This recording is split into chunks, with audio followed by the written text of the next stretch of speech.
A mi lado tengo esta magnífica obra del gran maestro Luis Alfredo López Méndez. Él pinta sobre todo flores, paisajes y mares.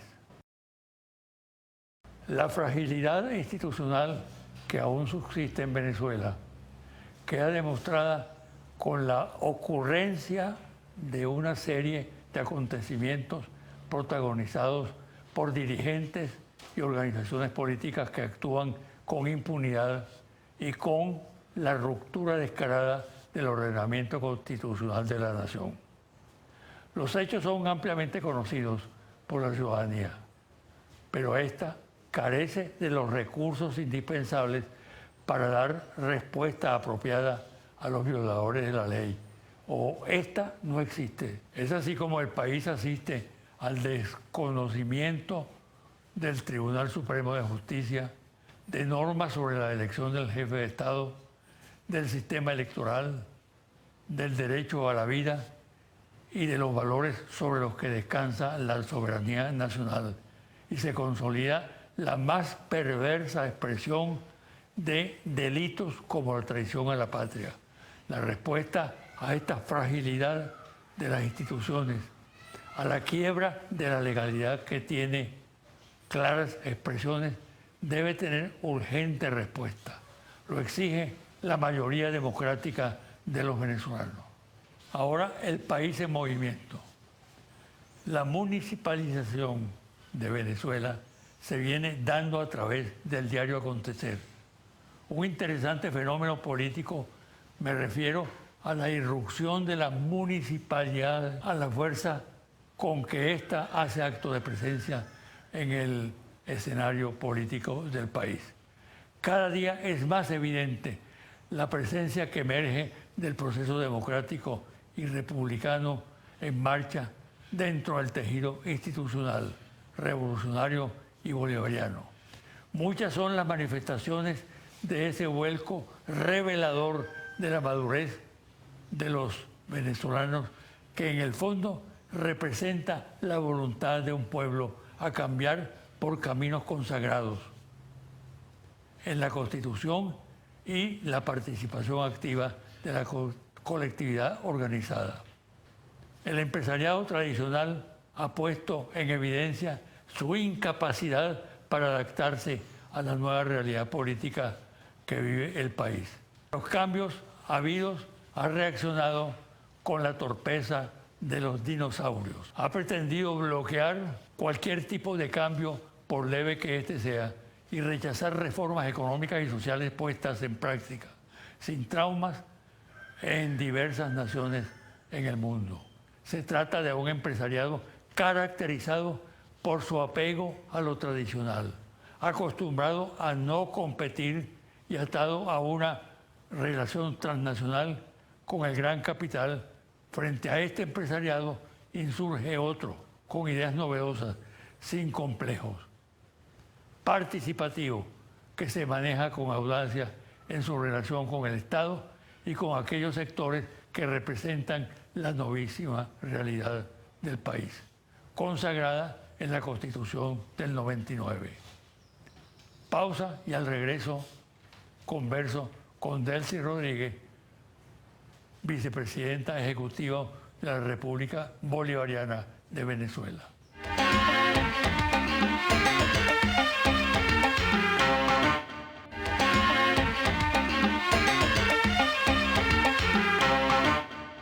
En este set de la entrevista tenemos esta pintura de Ender Cepeda, artista zuliano de gran trayectoria. Sus personajes son de una iconografía y solo de su ser infinito. La obra es de gran contenido telúrico y ahora bien le damos la bienvenida a Delcy Rodríguez Gómez, vicepresidenta ejecutiva de la República Bolivariana de Venezuela. Es abogado, dirigente político, tiene un gran sentido de lo que es un discurso y además es muy capaz de colocar contra la pared al adversario. Gracias, doctor. Bienvenida, Delcy. Gracias nuevamente. Siempre un gusto y un honor estar con usted. Para mí mucho más. Te lo digo muy sinceramente, ¿no? Mira, ¿por qué la política? Porque la política es lo contrario a la guerra, es lo contrario a la violencia. La política siempre va a ser un instrumento para la paz, es un instrumento para la coexistencia, para la convivencia, para el intercambio respetuoso con el adversario. Creo profundamente en la política, no creo en otros caminos ni atajos antipolíticos. Con la preparación que tú tienes, con la capacidad intelectual, con el sentido del trabajo, de la responsabilidad, pudieras haber aprovechado esas virtudes para abrirte paso en otro campo de la actividad empresarial o cultural.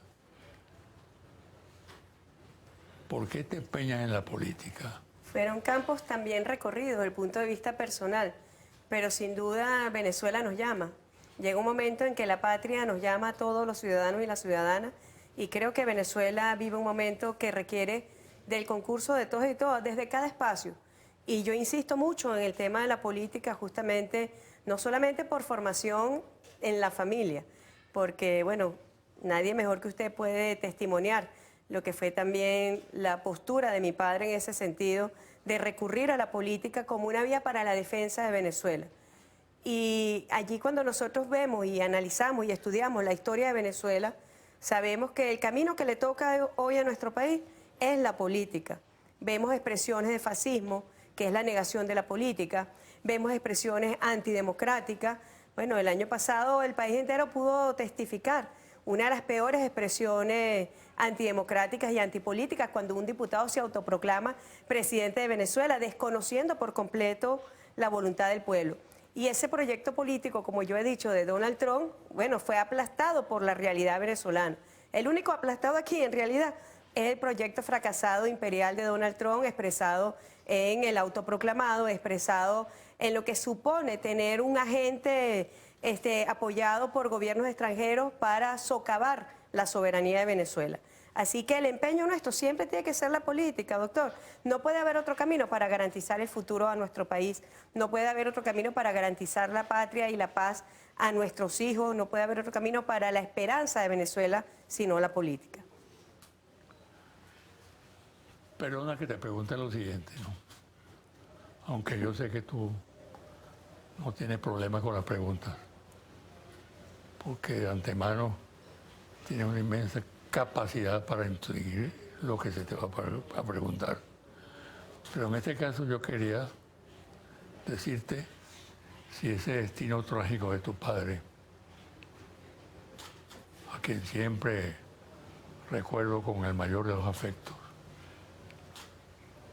volcado en ustedes, los hijos, ese destino que corrió, que fue de inspiración en gran medida de la juventud venezolana actual, me hace importante preguntarte sobre la tortura como infamia, no solamente como delito, sino como infama, que está incluso vigente en países que hoy en día se jactan de ser democráticos. José Luis Borges decía que el valor es cuestión de aguante. Yo no puedo estar de acuerdo con esa frase. Y supongo que tú tampoco lo estás. Porque no es un problema de aguante, un problema de dignidad, de coraje, de ética, de eso que tú señalas en la política, de asumir la política en sentido creador, innovador. Delcy Rodríguez está marcada por ese terrible episodio que se dio en el marco de la familia, pero que abarca hoy en día a toda la nación venezolana. Es así, es una tragedia humana, personal, sin duda, que nos tocó vivir siendo muy niños, pero también ha sido la fuente de inspiración por creer en un proyecto de transformación profunda del ser humano, por creer en la revolución bolivariana como ese proyecto de amor y paz hacia la humanidad, creer en la igualdad entre todas las personas. Yo creo que en ese sacrificio de mi padre, en ese martirio, estaba también él dejándonos algo que no tiene ningún tipo de precio, que es el valor del ejemplo, el valor de lo que construye el ejemplo en los hechos. Y nuestro padre sin duda ha sido un ejemplo, el primer ejemplo que nosotros tenemos en nuestra vida cotidiana en el ejercicio de la política. Sin duda alguna jamás avalaría ningún tipo de tortura, no avalaría nunca ningún tipo de comportamiento que atente contra el derecho a la dignidad que tienen los seres humanos. Crecimos con esa formación, crecimos en esa convicción justamente por la tragedia humana que nos tocó vivir y nunca avalaría ningún tipo de sometimiento a la integridad física, a la integridad psicológica de un ser humano. Recientemente se ha publicitado mucho en torno a un incidente que tuviste en España, ¿no? Asumido en términos muy banales por la mediática española, e incluso por el liderazgo político, ¿no? ¿Qué hay detrás de eso? Bueno, me he podido percatar de muchas cosas, algo que usted decía, la banalidad, ¿no? La insoportable levedad del ser, diría yo, expresada en la banalidad de los medios, pero también en lo que representa la derecha española. Yo diría casi que es una excentricidad política, porque queda en el hecho superficial, pero no van al fondo. El fondo es que esa misma derecha avala un golpe de Estado en Venezuela. El fondo es que esa derecha, digamos que promociona con luces el haberse fotografiado con un diputado venezolano, socio del narcotráfico y el paramilitarismo colombiano. Es sin duda alguna, es una curiosidad política lo que allí ha ocurrido.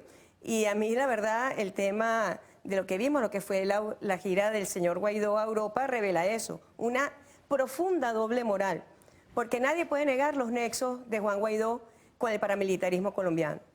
Nadie puede negar las pruebas que nosotros mostramos muy contundentes, incluso que llevé personalmente a la Asamblea General de las Naciones Unidas, sus vínculos con el narcotráfico colombiano, con el paramilitarismo colombiano, y eso resulta ser un motivo de orgullo, retratarse con un personaje socio del narcotráfico, socio del crimen transnacional, es algo que para ellos significa un gran honor y un gran orgullo. Entonces yo digo que sin duda la derecha española es una excentricidad política, no deja de causarme cierta impresión y cierta gracia también, verlos ufanarse de lo bien que es retratarse con un personaje que ha dejado mucho de ser político, que en lo absoluto es político. Hemos nosotros también demostrado lo que ha significado este proyecto para vulgarmente apropiarse indebidamente de los activos de Venezuela en el exterior. Eso no tiene nada de política, eso tiene de agente a un servicio de intereses extranjeros en un país. Según el Código Penal venezolano, el señor Guaidó es un enemigo de la patria. Está al servicio de gobiernos extranjeros para atentar contra los intereses nacionales, para atentar contra la integridad territorial de Venezuela. Recordemos que él negocia con los paramilitares y narcotraficantes, dice que si él llega al poder les entregaría ese corredor para que ellos puedan cometer sus delitos transnacionales y transfronterizos. Recordemos también que negoció con el Reino Unido nuestro territorio Esequibo. Es decir, es un patético proyecto que en nada podría a un político de verdad, que en nada podría a un demócrata de verdad servirle de orgullo estar retratado o reunido con un personaje de tal talante.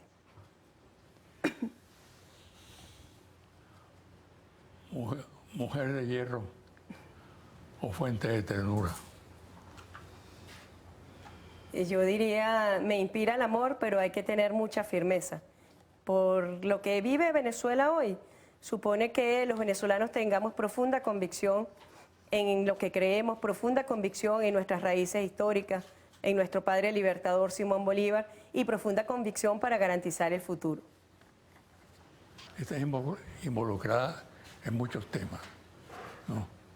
desde tu posición de vicepresidente ejecutivo de la República Bolivariana de Venezuela, te prodigas con una capacidad de trabajo insólita y además con mucho acierto. Y esto no es un halago, sino el reconocimiento Gracias. que el país tiene hacia ti por la manera como te manejas. Ha pasado a ser un soporte muy importante del gobierno, de la acción que desarrolla el presidente Maduro, del partido, del PSUV, en fin, de muchos sectores que incluso hacen que las gallinas y los gallos se expresen. Sí.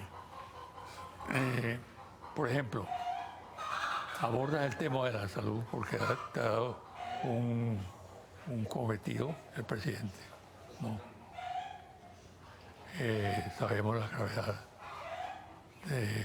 que ha adquirido este problema por las sanciones de los Estados Unidos.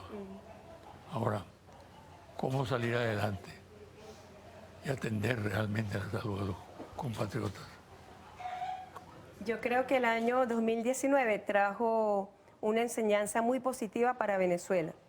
Enseñó que las sanciones, que el cerco económico que hay contra Venezuela por parte del gobierno de Estados Unidos y gobierno satélite permitió ver más hacia adentro, permitió que, por ejemplo, sectores empresariales se comprometieran con el país, permitió que sectores agroindustriales se comprometieran con la producción de alimentos en el país, con la producción de medicamentos. Creo que es una muy positiva enseñanza que nos dejó el año 2019 y que marca también la posibilidad de profundizar ese camino para el año 2020. El presidente Nicolás Maduro nos ha puesto una meta trascendental para Venezuela, que es la agenda económica bolivariana y sus motores productivos. Saber que el crecimiento económico en el marco de esta realidad geopolítica donde Venezuela se ha convertido en un objetivo muy apetecible para los factores imperiales, saber que a través de los motores productivos y del compromiso de todos los venezolanos, nosotros podamos marcar un camino de bienestar y de prosperidad para Venezuela. El tema de la salud, por ejemplo, muy importante su pregunta. Hace apenas el día jueves, nuestro canciller asistió en La Haya para presentar una denuncia contra el gobierno de los Estados Unidos por violaciones de delitos de lesa humanidad contra el pueblo venezolano al imponer las medidas coercitivas unilaterales que sin duda alguna causan sufrimiento, que impiden que lleguen medicamentos a Venezuela, que impide que lleguen alimentos a Venezuela. La persecución del gobierno de Estados Unidos es de tal nivel que se toman el tiempo de llamar a empresarios, que se toman el tiempo de llamar a armadores de barcos para que no transporten medicamentos y alimentos para Venezuela, en una franca violación al derecho internacional humanitario. Ha llegado a un nivel de desparpajo que, bueno, motivó al presidente Nicolás Maduro, animó al presidente Nicolás Maduro en la responsabilidad histórica que tiene de proteger a toda la población venezolana, en el deber histórico que tiene de proteger la integridad y la soberanía de Venezuela, a acudir al sistema multilateral de justicia para pedir que se detengan este tipo de violaciones al derecho internacional que sin duda está afectando a todo el pueblo venezolano. El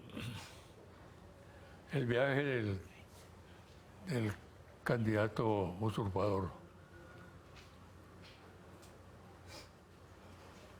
¿qué saldo tiene? Es develador, muy negativo para él. Ya él era un fracaso. Antes de hacer ese viaje, era un fracaso en Venezuela. Ya vimos lo que es ese señor en Venezuela. Él aplastó la voluntad popular de quienes votamos y ratificamos al presidente Nicolás Maduro en la elección que lo ratifica en la presidencia de la República. Al desconocer la voluntad del pueblo venezolano, eso ha tenido mucha repercusión tanto en sus seguidores como en el resto del país. ¿Quién es Juan Guaidó en la política nacional venezolana? Es nadie, es la nada. Nosotros vemos y hacemos seguimiento de sus concentraciones en las calles. Nadie, repito, es la nada. Pero este viaje sirvió un poco para remozarlo, pero también para remozar la cara a esos gobiernos que un año más tarde, después de haberse llevado por delante todo el ordenamiento constitucional de Venezuela e internacional, tenían que remozarse y decir, bueno, hemos fracasado. Pero es que el fracaso ocurrió desde el día 23 de enero del año 2019, cuando reconocieron la autoproclamación de un diputado. Imagínense lo que pasaría en el mundo. O en los Estados Unidos, que ahorita venga alguien en una plaza pública y se autoproclame presidente de los Estados Unidos con apoyo de gobiernos extranjeros. Creo que el señor Donald Trump, por cierto, tiene pocos seguidores en el mundo. Imagínense lo que eso significaría para la constitucionalidad de un país, para la democracia de un país. Políticamente, usted me pregunta, ¿qué significó? Nada. Permitió que ambos se lavaran las caras, pero vuelve a la realidad. El señor Guaidó volvió a la realidad. La realidad la vimos, por ejemplo, el día que llega a Venezuela, donde trabajadores de Conviasa expresan su rechazo, su repudio por lo que fue la promoción de sanciones contra nuestra aerolínea insigne. Pero lo que hicieron los trabajadores de Conviasa es lo mismo que siente el venezolano en la calle, que se ve afectado por las sanciones, que se ve afectado por el bloqueo. Y como él lo dice descaradamente, porque realmente es un cara dura, como él lo dice, ¿no? Indistintamente de los efectos que pueda tener, del dolor que esto va a causar, lo tenemos que hacer. ¿Por qué? Porque él tiene que imponerse sobre la voluntad del pueblo de Venezuela, que se expresa de una sola manera, a través del ejercicio de la soberanía. Y esa soberanía se ejerce a través del voto, no hay otra vía. Él toma unos atajos, él toma otros caminos, y por eso el pueblo de Venezuela lo desconoce definitivamente. Una pausa y al regreso continuaremos con la entrevista.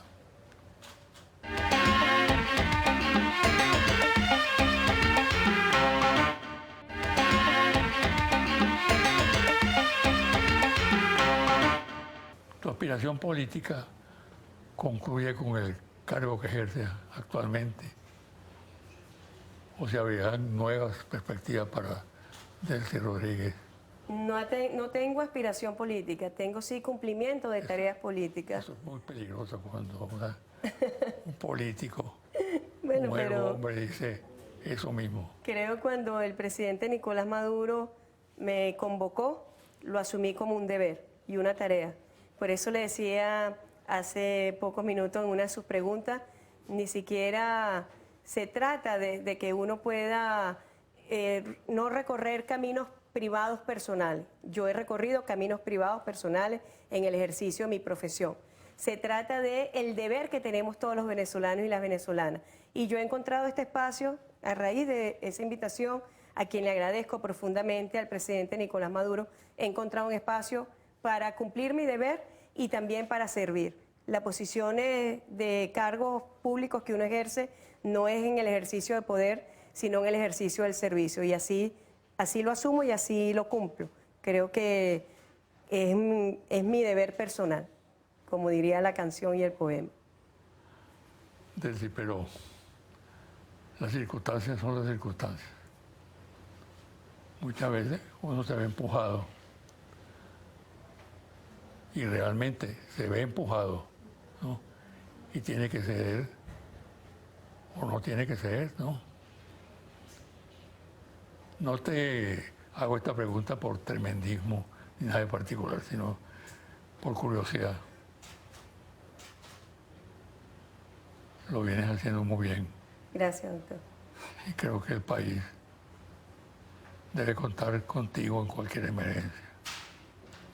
Yo creo que el comandante Hugo Chávez nos dio muchas enseñanzas, pero yo también debo reconocer que el presidente Nicolás Maduro, desde mi primer día de incorporación a su gobierno, me ha dado muchas enseñanzas.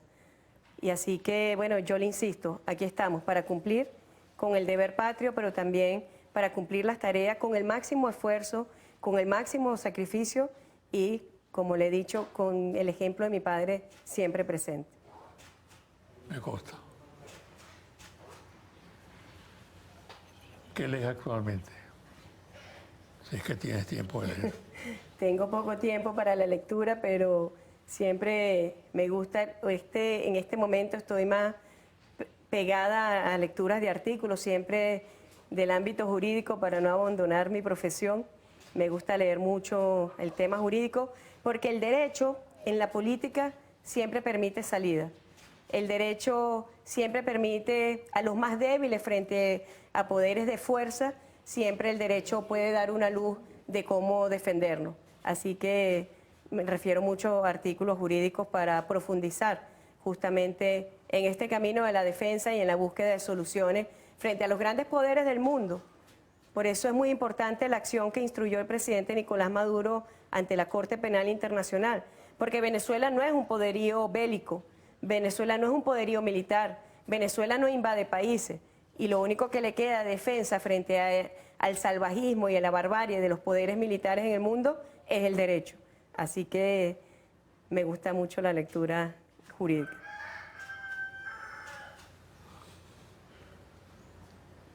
¿Te gustan los libros de tu hermano?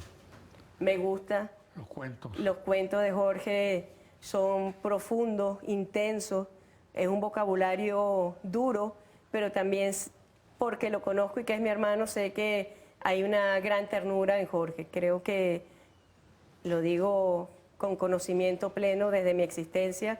Bueno, es uno de los amores que está presente en mi vida y es uno de los seres también más amorosos que he conocido. La piel del lagarto. Ganadora de premios latinoamericanos, reconocimientos. Jorge es un gran escritor. Ojalá las circunstancias de la política que vivimos le permita algún espacio para la escritura. Creo que siempre lo tendrá abierto. ¿Algún mensaje? Yo creo específico? Que Venezuela... Un mensaje con el sello de Delcy Rodríguez Gómez. Bueno, creo que Venezuela, desde el punto de vista de la dialéctica, así como vive grandes amenazas y agresiones por parte de centros imperiales en el mundo, también vive hoy una gran oportunidad. Le decía, venimos de una enseñanza del año 2019 y a mí me inspira mucho, me da mucha alegría ver sectores productivos reactivándose, me da mucha emoción ver movimientos campesinos activándose, me da alegría saber que la espiritualidad que hoy acompaña a Venezuela es de la esperanza y de la garantía de futuro. No quiero concluir esta entrevista sin antes preguntarte qué piensas tú realmente del diálogo. El diálogo, este último que está ocurriendo, porque debemos decir que hace más de 2 años, ante los cientos de llamados del presidente Nicolás Maduro al diálogo y al entendimiento y a la coexistencia en Venezuela, este último diálogo ha tenido una significación particular y muy relevante. Primero, que en medio de lo que ha significado este proyecto fracasado, aislado, del señor Guaidó, bueno, y de su banda criminal, el diálogo permitió un espacio para que otros sectores de la oposición venezolana, que sin dejar de ser oposición al gobierno del presidente Nicolás Maduro, tuviera un espacio para ratificar sus ideas nacionales. Por ejemplo, lo que ha dicho el señor Claudio Fermín, se nacionalizó el diálogo. ¿Qué significa nacionalizar el diálogo? Significa que los problemas de los venezolanos tenemos que resolverlos entre venezolanos. No necesitamos ningún tipo de interferencia externa ni exterior para resolver nuestros problemas. Significa también que desde el punto de vista de la defensa nacional de Venezuela exista un bloque también de la oposición venezolana, y eso es un mensaje claro a seguidores opositores, exista un bloque de la oposición venezolana que rechace la imposición de sanciones ilícitas contra Venezuela, porque saben que el perjuicio es para todos sin ningún tipo de distinción. Así que es un espacio muy importante y que está marcando una pauta política. Debo recordar que desde el inicio del diálogo permitió el acuerdo político para el regreso de la fracción parlamentaria del Partido Socialista Unido de Venezuela y los aliados del Gran Polo Patriótico a la Asamblea Nacional, que está en desacato.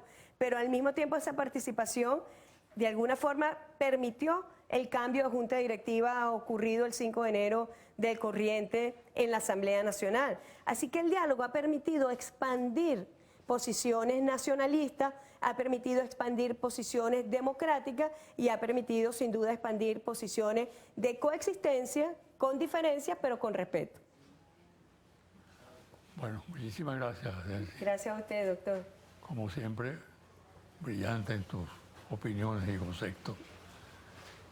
Espero que cada vez que se presenten las circunstancias favorables para conversar, tú atiendas a la invitación nuestra. Sin duda, me alegra mucho verlo también. Gracias, doctor. Gracias. Gracias. Una pausa y al regresar, los confidenciales.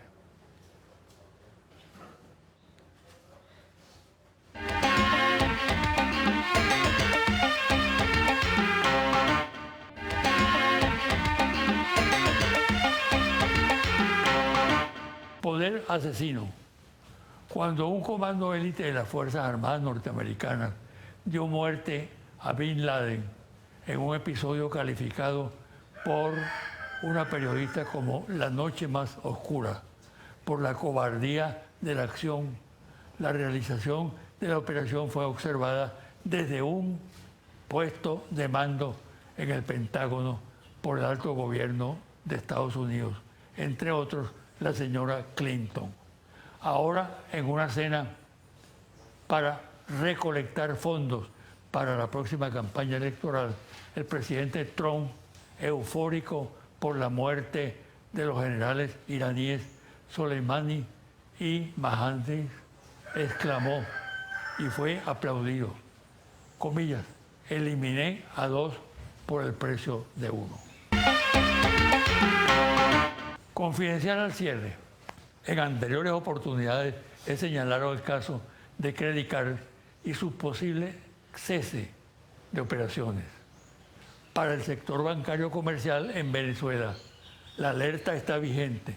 La razón se basa en que los apoyos y soportes de sus operaciones vienen de IBM o Oracle, empresas de Estados Unidos, y en caso de que Credit Card en su composición accionaria pase a ser dominada por el Estado a través de bancos bajo su control, ya el Departamento del Tesoro ha alertado a las empresas de apoyo que deberán cesar sus funciones a dicha entidad y sus relacionados. Léase Credit Card. Hay algunos accionistas individuales en Credit Card relacionados con el sector político opositor que están haciendo sugestiones sobre el particular. Interlace al cierre. Ficha técnica, 1.580 entrevistas directas en hogares en todo el país, del 29 de enero al 12 de febrero. Resultados. Dígame con cuál partido político simpatiza usted más. PSUV, 35%. Otros Gran Polo Patriótico, 1%. Total, 36%. Acción Democrática, 4%. Primero Justicia, 3%. Voluntad Popular, 2%. MUD, Unidad, 2%. 20, 1%. Partido Social Cristiano Copey, 1%. Otros partidos, oposición, 1%, total, 14%. Con ninguno, no sabe, no responde, son 50%. Finalizo el programa de hoy y me despido hasta el próximo domingo a las 9 de la mañana por su canal Televen.